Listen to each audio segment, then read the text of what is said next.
बिस्मिल्लाहिर्रहमानिर्रहीम। अस्सलाम वालेकुम।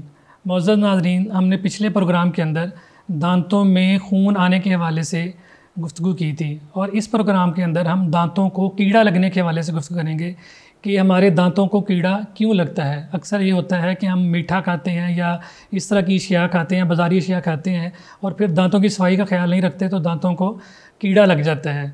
लेकिन इसकी और भी बहुत सारी वजूहात हैं। वो जानने के लिए हमारे साथ मरूफ डेंटल सर्जन जनाब डॉक्टर अब्दुल समी साहब मौजूद हैं। हम उनसे जानेंगे कि किस तरह दांतों को कीड़ा क्यों लगता है, इसकी क्या वजूहात है और इसका क्या इलाज है। अस्सलाम वालेकुम सर। वालेकुम सलाम। अच्छा डॉक्टर साहब, ये बताइएगा कि दांतों को कीड़ा लगने की क्या वजूहात है।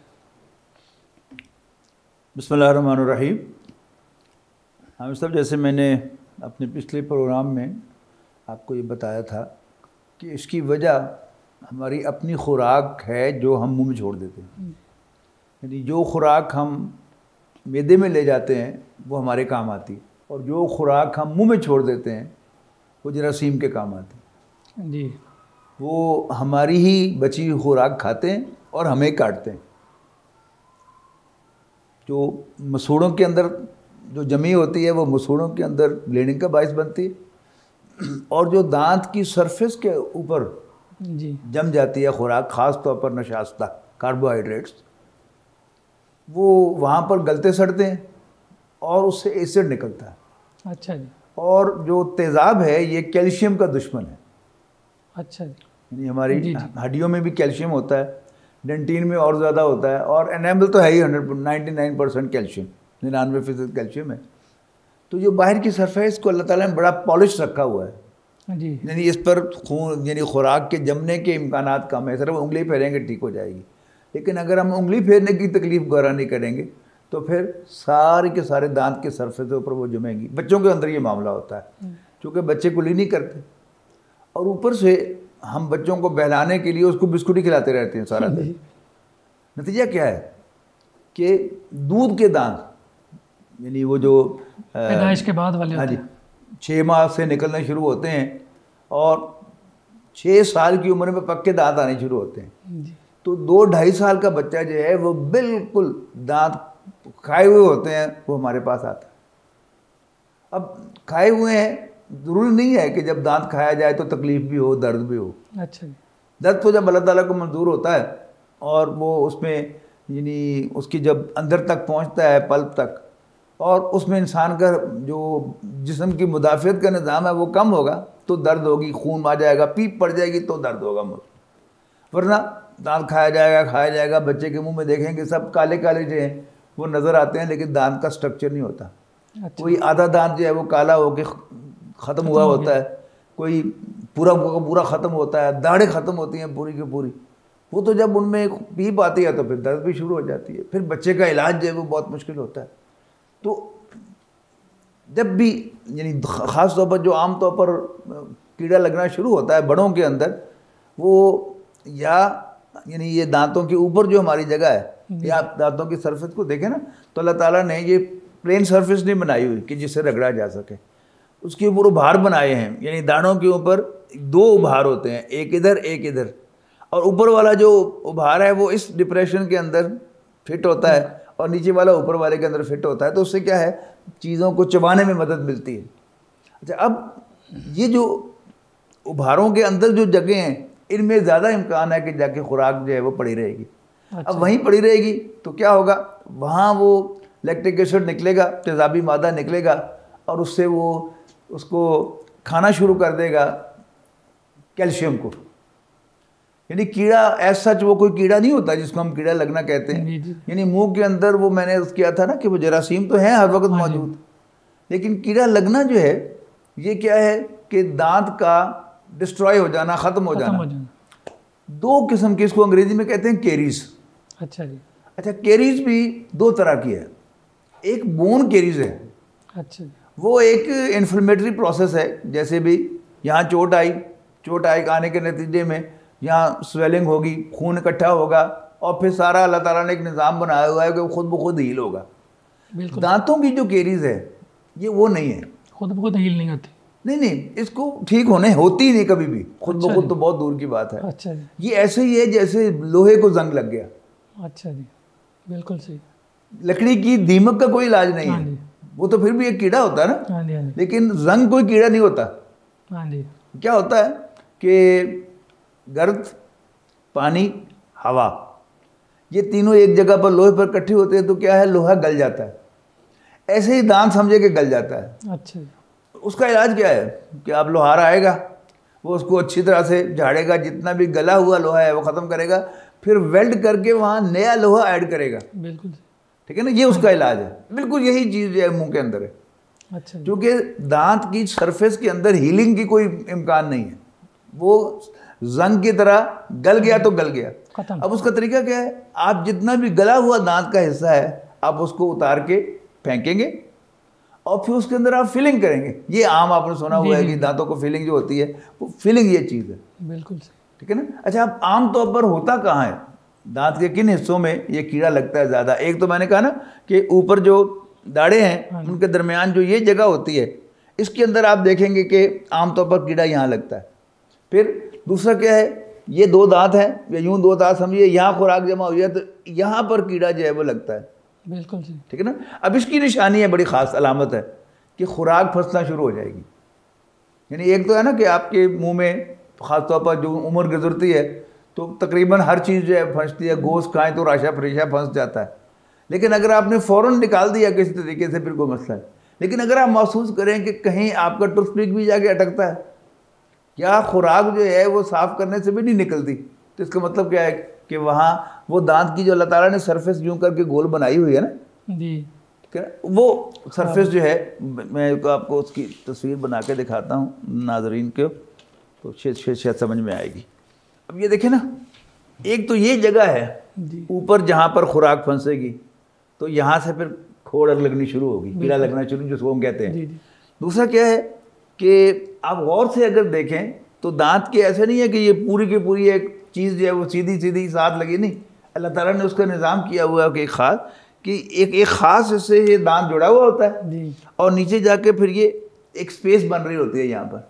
यहाँ खुराक अगर फंसी रहेगी तो फिर यहाँ पर कीड़ा लगना शुरू होगा और इस दाढ़ में यहाँ पर लगना शुरू होगा। अच्छा जी, लेकिन वो जो कीड़ा लगना जिसे हम कहते हैं उससे दांत खुर जाता है। उसका इलाज वही है कि जो वेल्डिंग के ज़रिए से लोहे में किया जाता है कि जितना भी, यानी फ़र्ज़ कीजिए यहाँ तक जो है वो कीड़ा लग गया है, जी, दांत खाया गया है। उसका तरीका क्या है कि आप इसको पूरा साफ़ करके एक शेप बनाएंगे ऐसी जिसमें वो फिलिंग मटेरियल जो है वो ठहर सके और फिर इसको आप फिल कर देंगे पूरा तो ये फिलिंग हो जाएगी। बिल्कुल सही, इसी तरह यहाँ पर है तो अगर यहाँ पर है इसका बहुत कम इम्कान होता है कि आप यहाँ से फिलिंग कर सके, नीचे होने की वजह से, तो फिर उसका तरीका क्या होता है, यानी बिल्कुल छोटी हो फिर तो उसको यहाँ पर फिल किया जा सकता है। फिर तरीका ये है कि फिर यहाँ से उसको खोला जाता है, अच्छा जी, यहाँ से खोल के यहाँ तक जाया जाता है और ये सारा हिस्सा साफ़ किया जाता है और फिर फिलिंग को ताकि वो ठहर सके वो साथ फिर ये दांत का हिस्सा भी इन्वॉल्व करना पड़ता है। फिर इस शेप की वो फिलिंग होती है सारी की सारी जो होती है। अच्छा जी, ठीक है ना। अब उसका फिर ये है कि आसान काम नहीं है, ख़ासतौर पर जब साइड वाली फिलिंग है तो अल्लाह ताला ने ये शेप यूँ बनाई है। अगर हम इस शेप की बजाय अगर हम फिलिंग जो है वो यहाँ सारा कर देंगे, वो क्या होगा, इसके नीचे खुराक फंसना शुरू हो जाएगी और नीचे खुराक फंसेगी तो फिर हड्डी सारी ख़राब हो जाएगी, फिर दांत सब ज़ाया हो जाएंगे। तो ये बड़ी महारत का काम है कि जो नाज़रीन को इसका अंदाज़ा होगा कि बाद का तो फिलिंग कराते हैं तो डेंटल सर्जन जो है वो एक ख़ास किस्म की यानी पतरी होती है उसको फिट करके उसको ख़ास तरीके से टाइट करता है ताकि ये शेप जो है वो दांत की वो बरकरार रहे। जितना हम उसको सही तरीके से करने में कामयाब होंगे उतनी वो फिलिंग जो है वो ज़्यादा देर तक काम करेगी, वरना वो फिलिंग जो है वो फिर निकल जाएगी। क्यों निकलेगी? आमतौर पर यानी अगर अच्छा मटेरियल हो तो वो मटेरियल तो नहीं गलता, लेकिन होता क्या है कि यहाँ तक फिलिंग थी, अब यहाँ आगे बढ़ गई, बिल्कुल सही, ठीक है ना, यहाँ पर थी वो आगे बढ़ गई, यहाँ पर थी उसको प्रॉपरली फिल नहीं किया तो फिर यहाँ से लीक हो जाएगी, फिलिंग लीक हो गए फिर खुराक जो है अंदर जाके फिर वो हो जाएगी। और फिर यहाँ तक कि अंदर इसके पल्प है, यानी जो दांत का जिंदा हिस्सा है वो पल्प है, वो यूं करके यूं उसके अंदर होता है। जब ये फिलिंग वहाँ तक पहुँचेगी तो दर्द होगा, बिल्कुल, फिर दर्द होगा और ज़्यादा होगी तो फिर इसमें पीप पड़ जाएगी, फिर यहीं वो सूज जाएगा। इसलिए कि सूजेगा क्या, जबड़ा सूजेगा, दांत नहीं सूज सकता इसलिए कि उसमें तो लाइफ है ही नहीं, बिल्कुल, वो तो पत्थर है। तो फिर पारे मुंह के ऊपर सोज हो जाएगी, फिर उसके फिर इलाज जो है फिर बाज़ औक़ात तो फिर और कोई इलाज नहीं होता, फिर निकलवाना ही पड़ता है दांत। और शॉर्ट ऑफ दैट अगर वो पल्प के अंदर पहुंच गया है तो फिर पल्प का इलाज है कि वो पल्प के अंदर जितनी भी ज़िंदगी के आसार हैं वो सब कुछ निकाल देते हैं, उसको फिर धोते हैं, साफ़ करते हैं, फिर उसकी फिलिंग होती है, उसको रूट कनाल ट्रीटमेंट कहते हैं, डेड कर देते हैं। आरसीटी, वो डेड हो जाना, यानी उसकी लाइफ आपने ख़त्म कर दी, लेकिन दांत जो है वो मुंह में रहेगा, काम करता रहेगा, कई कई साल तक वो दांत जो है वो फिर मज़ीद आपको काम देता है। और अच्छी ये ट्रीटमेंट हो जाए, फुल प्रूफ हो जाए, जो कि 100% तो नहीं हो सकती जी बिल्कुल, नहीं, काफ़ी हद तक बेहतर हो सकती है, तो फिर आपकी ज़िंदगी के साथ भी आपके वो दांत चल सकता है। लेकिन बहरहाल अल्लाह की ये नेमत, इसकी हमने कदर नहीं की, वो फिर इंसान से छिन जाती है। अच्छा डॉक्टर साहब, इसकी अलामात क्या हैं? फिर कैसे पता चलेगा कि हमें कीड़ा लग चुका है? अगर डॉक्टर के पास नहीं जाते तो खुद कैसे पता चल सकता है? मैंने कहा ना कि जब आपकी खुराक फंसनी शुरू हो जाए, मैं अपनी आपको मिसाल देता हूँ, तीसरी जमात में यानी मेरी एक दाढ़ में खोड़ हुई, अच्छा जी, ठीक है ना। अच्छा, उसमें मुझे महसूस क्या हुआ, पहले पता कैसे चला कि अमरूद का दाना उसमें फंस गया। अच्छा जी, और उसको फिर सुई से निकालना पड़ा। अच्छा, ठीक है ना। फिर अब्बाई ने देख लिया मुझे एक दफ़ा क्या कर रहे, फिर वो मुझे डॉक्टर के पास लेके गए, उन्होंने मेरी फीलिंग की। सही। फिर यानी यूँ समझिए कि 5वीं जमात में शायद वो फीलिंग करवाई थी, और फिर उसके बाद फिर जो समझिए कि 8 साल तक वो फीलिंग चली। FSC के बाद फिर मैंने फीलिंग को दोबारा करवाई। तो उसके बाद जो है फिर मैंने दिखाया, जब मैं BDS में पढ़ता था तो हमारे उस्ताद थे, इस सब्जेक्ट के प्रोफेसर थे, उनको दिखाई, उन्होंने कहा जी लीक हुई है फीलिंग। अच्छा, मैंने कहा दोबारा कर दें। फिर उन्होंने दोबारा की, फिर कई साल तक चली। फिर उसके बाद जो है फिर वो रूट तक पहुंच गई, और फिर पहले रूट कनाल करवाई, फिर कई साल मैंने रूट कनाल के साथ उसको चलाया, और फिर वो जाकर 1993 में जाकर फिर मैंने उसकी एक्सट्रैक्शन करवाई। अच्छा, ठीक है, दांत निकलवाया। वो भी बेटा भी मेरा जो कि डेंटल सर्जन है, तो उसका वो ख्याल था कि इसको रूट कनाल दोबारा करते हैं। मैंने कही हम 2 बात मरीज़ों को कहते हैं कि खामखा एक ओवर ट्रीटमेंट ना किया करो, और महसूस हो तो फिर उसकी जान छुड़ानी चाहिए, बजाय इसके कि कॉम्प्लिकेशंस पैदा हों। बिल्कुल। ये कॉम्प्लिकेशंस जो हैं वो कई तरह की हो सकती हैं। असल में बुनियादी बात क्या है, अल्लाह ताला ने ये जो जिस्म बनाया है मेरा, इसको हर लिहाज से बैलेंस किया है, ठीक है ना जी। मुंह में ठंडा गर्म लगने की शिकायत होती है, एक कॉमन शिकायत है। हाँ जी, हाँ जी। अच्छा, अब इसका जो आम तौर पर इलाज समझा जाता है वो इश्तिहारात देखकर वो ये है कि फ्लोराइड वाली टूथपेस्ट इस्तेमाल की जाए तो दांतों की सेंसिटिविटी ठीक हो जाती हाँ जी, हाँ जी। है। नो, अच्छा वो जो मैंने पहले अर्ज किया था ना कि ट्रीट द कॉज, जी, कि जो भी कंप्लेंट आपके सामने आई है वो उसकी पहले आप वजह तलाश करें क्या है। वो मेरे उस्ताद लाहौर डिपार्टमेंट साइकोलॉजी का डेंटिस्ट्री के प्रिंसिपल रिटायर हुए प्रोफेसर मोहम्मद सलीम चीमा साहब, जी। तो उन्होंने एक नसीहत की थी हमें क्लास में। उन्होंने कहा जी मरीज़ आपके पास आया कि डॉक्टर साहब मैं दाढ़ कटानी है, तो उन्होंने अल्फाज इस्तेमाल किए थे, don't go to the patient with a syringe in your hand. बिल्कुल। कि मरीज़ ने कहा ये दाढ़ कटानी है, तो आप अपना कहेगा हाँ मुंह खोल के ना दाढ़ कटानी, कड़ी दाढ़ कटानी है, उन्होंने कहा कटानी है, आपने निकाल दी। उन्होंने कहा जी पहले मरीज़ की कंप्लेंट सुनो, ठीक, फिर उसकी हिस्ट्री करो। मेडिसिन के आम उसूल हैं, first complaint, then history, then examination. उसके बाद फिर अपना खुद मुआयना करो और खुद फैसला करो क्या करना कि इलाज क्या है। अगर वो दांत वाकई निकलने वाला है तो निकाल दो, अगर फिलिंग करने वाला है तो फिलिंग कर दो, रूट कनाल करने वाली है तो रूट कनाल कर दो, और अगर इन तीनों में से कुछ भी नहीं है तो फिर वक्त लगाकर 1-2 और टेस्ट करके तलाश करो कि वजह क्या है। अब ठंडा गर्म लगता है, इसकी वो जो मैंने कहा कि जिस्म बैलेंस्ड है। अल्लाह ने 16 दांत ऊपर रखे, दांत और दाढ़ें, और 16 नीचे रखे। अच्छा, उनके दरमियान बैलेंस है, बिल्कुल, और दोनों जबड़ों के दरमियान 400 पाउंड तक फोर्स मेजर की गई है। अच्छा जी। जब एक दांत, कोई एक दांत बाल बराबर, बाल तो फिर भी मोटा है मैं कहता हूँ, यानी उससे भी ज़्यादा कम मिकदार में वो ऊंचा हो जाएगा, तो वो 400 की 400 पाउंड फोर्स जो है वो उसके ऊपर आ जाएगी, एक दांत, क्योंकि वो ऊपर हो गया। हाँ जी। जब वो बैलेंस होते हैं तो एक दांत के उससे 20-20 पाउंड आती है फोर्स सिर्फ।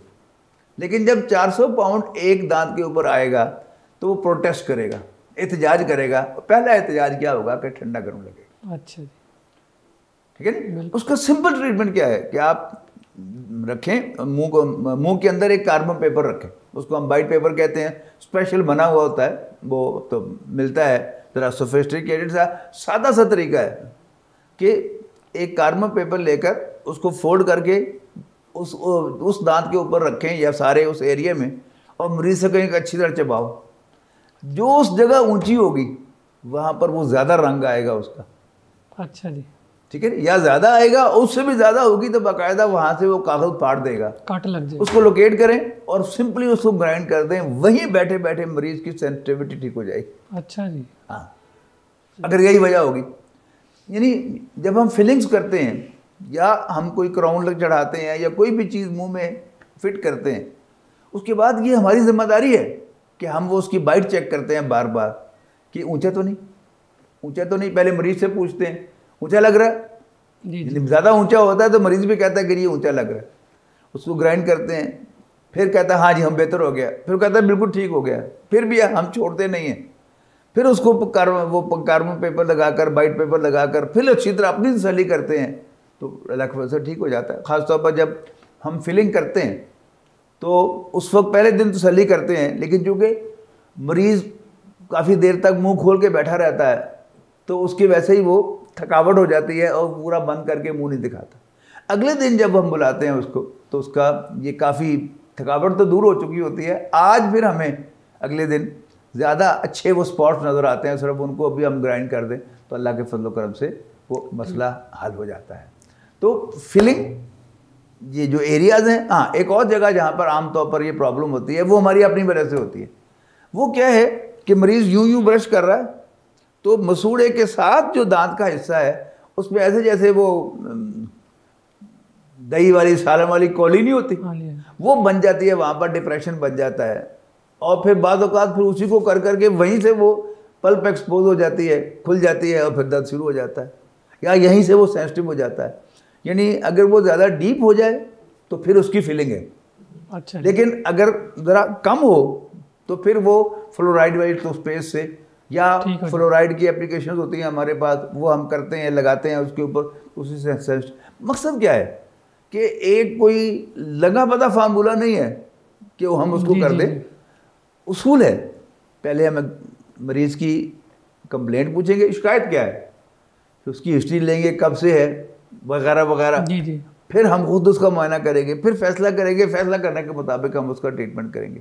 तो ना तो जो खोड़ है उसका कोई ऐसा फार्मूला है कि बस लगा दे उसको। ये डेंटल सर्जन का फ़र्ज़ है कि मरीज़ तो एक सादा अपने ज़ुबान में कंप्लेंट लेके आएगा जी, शिकायत लेके आएगा। ये हमारी ज़िम्मेदारी है कि हम पहले उसकी शिकायत गौर से सुनें, ये मालूम करें कब से है, कैसे कैसे है, उसकी तफसील मालूम करें, फिर उसके बाद ख़ुद उसका मुआयना करें, फिर तशख़ीस करें, फिर जो भी उसकी ज़रूरत हो उसके मुताबिक उसका इलाज करें। अच्छा डॉक्टर साहब, ये कीड़ा जो है ये शुरू में अगर इसका ट्रीटमेंट किया जाए तो ये क्या ख़त्म हो जाता है मुकम्मल, या इसका दांत निकालना ही इसका असल इलाज है? मैंने अर्ज़ किया ना कि कीड़ा ऐसा तो नहीं है। जी जी, यानी जब दांत गलना शुरू हो जाए बहुत हद तक उसका इलाज है। यानी दो तरह से ख़त्म होगा ना, एक तो ये है कि उसकी बाहर की हड्डी जो है वो गल जाए बिल्कुल, और उसको पहले तो फिलिंग से कोशिश करेंगे हो जाए। अगर वो महसूस हो कि फिलिंग यहाँ नहीं ठहरेगी, उसका भी इलाज है कि उसके ऊपर खोल चढ़ा दें जी, ठीक है ना। फिर दूसरा एंगल क्या है कि वो पल्प में पहुँच गया तो पल्प रूट कैनाल ट्रीटमेंट कर दें जी, सही है ना। स्ट्रेट अवे उसका इलाज नहीं है, ये अल्लाह की दी हुई नेमत है। यानी हमारे उस्ताद के का जुमला है, या किसी शायद किताब में लिखा हुआ था कि बेहतरीन से बेहतरीन बने हुए आर्टिफिशियल दांत, नकली दांत, वो ख़राब तरीन कुदरती दांत के बराबर नहीं है। अच्छा जी, ठीक है, अल्लाह ताला ने जो चीज़ उसमें फिट की हुई है हमारे मुंह के अंदर, बिल्कुल उसका तो कोई जवाब ही नहीं। लेकिन चूँकि हमें मुफ्त में मिला हुआ है लिहाजा हम उसकी परवाह नहीं करते, उसका ख्याल नहीं रखते, अल्लाह ताला की अमानत को ज़ाया कर देते। अच्छा डॉक्टर साहब, ये बताइएगा कि ये जो फीलिंग आप बता रहे हैं, ये फीलिंग कितनी देर तक मौसर होती है? यानी इन द लॉन्ग रन भी चलती है या दरमियान में इसको दोबारा रीफिल भी करवाना पड़ता है? एग्जामिनेशन करवाते रहे। जी। अगर डॉक्टर महसूस करे कि इसको रीफिल करवाएं तो रीफिल करवाते रहे, फिर सुस्ती ना करें। अच्छा जी। लेकिन एक अच्छी फीलिंग की हुई हो, अच्छी फीलिंग पूरी दयानतदारी के साथ, तो वो साल हा साल चलती है। अच्छा जी। यानी अभी तक, यानी जब मैंने प्रैक्टिस शुरू की थी 1978 में, और फिर 4 साल मैंने डी ग्राउंड में प्रैक्टिस की है, तो उस वक्त की बात की हुई फीलिंग जो है अभी तक लोगों के मुंह में मौजूद है अल्हम्दुलिल्लाह। अब लगरचे यानी वो रीफिलिंग की ज़रूरत थी जो उन्होंने नहीं करवाई, लेकिन मौजूद है। यानी उसके बाद फिर ये वाइट मटीरियल्स आए हैं, कंपोजिट्स आए हैं, उनकी भी यानी एक फीलिंग जो है मेरे अभी भी मेरे जहन में है कि वो कहीं 98-99 में मैंने की थी, लेकिन अभी तक वो मौजूद है। अच्छा जी। क्योंकि वो पेशेंट मेरे कांटेक्ट में मिलने वाले हैं, उनकी फीलिंग मौजूद है। तो एक तो जाहिर है कि अगर मटेरियल हल्का होगा तो भी वो उसकी लाइफ ज़्यादा नहीं होगी, और अगर हम लोग यानी डेंटल सर्जन जो हैं वो पूरी मेहनत और दयानतदारी के साथ नहीं करेंगे तो भी उसकी लाइफ कम होगी। अगर ये दोनों चीज़ें हों, मटेरियल भी परफेक्ट हो और हम भी मेहनत करें, तो इंशाल्लाह ऐसी कोई वजह नहीं है कि फीलिंग जो है वो हर चौथे दिन आप नए सिरे से करवानी पड़े। अच्छा डॉक्टर साहब, इसको साफ़ करने का एक तरीका तो आपने ब्रश से बताया ना, तो कोई और तरीका भी है दांतों को साफ़ करने का, जिस तरह ये टूथपिक होते हैं या एक और वो थ्रेड वगैरह? समझे इस बात को जी कि टूथपिक जो है वो सिर्फ ये जो स्पेसेस हैं इनको साफ करने के लिए। अच्छा जी। बाकी एक बड़ी अहम चीज़ ये है कि मिसवाक। बिल्कुल। पहली बात तो ये है कि मिसवाक जो है इसका फार्मूला नमाज के साथ है, और जैसा कि मैं अर्ज़ कर चुका हूँ कि आज से 1400 साल पहले जो खुराक इस्तेमाल की थी वो जमती नहीं थी मुंह में।